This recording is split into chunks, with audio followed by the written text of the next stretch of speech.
بسم اللہ الرحمن الرحیم۔ بعد نماز عشاء 8 اکتوبر 1962 حیات الصحابہ۔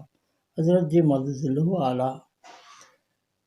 میرے بھائیوں، دوستوں، بزرگوں، دیکھو، لوگوں کے سامنے حقیقت نہیں ہے، حقیقت چھپی ہوئی ہے۔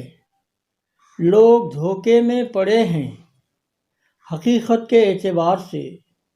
جو نبیوں نے کہا، کلمے کی محنت، نماز کی محنت اور اندر کی صفات کو حاصل کرنا، یا اندر کی صفات کو حاصل کرو۔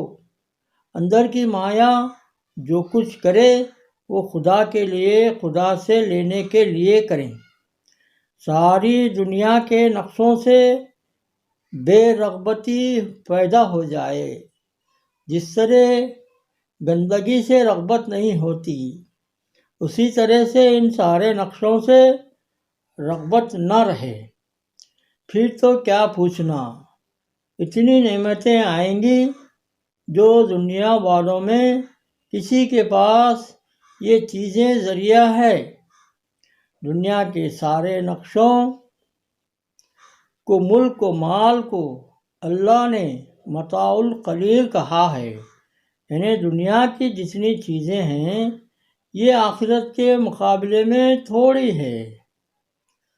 قرآن میں جنت کے باغات، حوروں کے آخرت کے تذکرے کرنا، ایک چھلا جنت کی حور کا مراقبہ کرنا، تو دنیا کی حسین سے حسین عورت کے اندر سے جو چیزیں نکلتی وہ حور میں نہیں ہے۔ حیض وغیرہ جو اس دنیا کی عورتوں میں ہوتی ہے، گندگی، پیشاب، فضلہ وغیرہ، وہ حور میں نہیں، حور کے اندر یہ چیزیں نہیں ہیں۔ رات خواب میں ایک نیک بندے نے حور کو دیکھنے میں کئی راتیں نکل گئی۔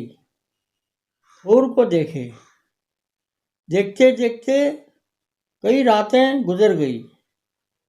حور نے کہا تھا خواب میں ہی کہ میں ان کے لیے ہوں جو راتوں میں نمازیں پڑھتے ہیں۔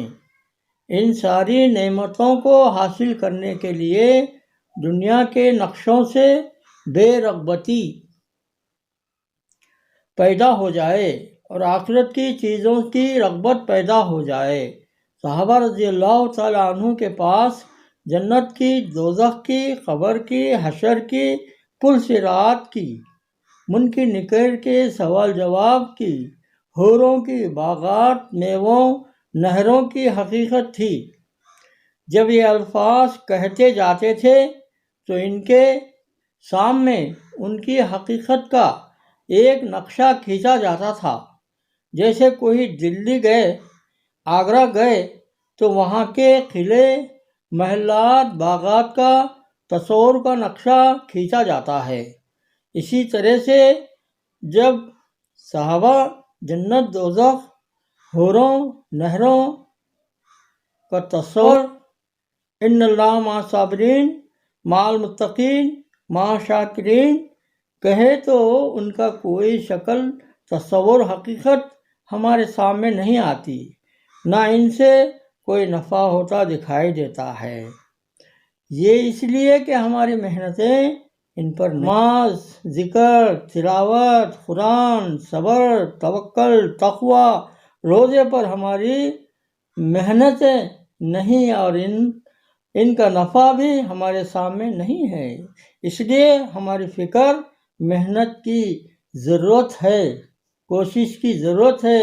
اس کے لیے کوشش، محنت کرتے ہیں، اللہ سے مانگے اور دعا کرنا ہے، فکر کرنا ہے، صحابہ رضی اللہ عنہ کی طرح محنت کرنا، حضور صلی اللہ علیہ وسلم کے طریقے پر 100% رہیں گے، اللہ تو نوازیں گے، دنیا میں بھی دیں گے، آخرت میں بھی اللہ دیں گے، اللہ کامیابی دیں گے۔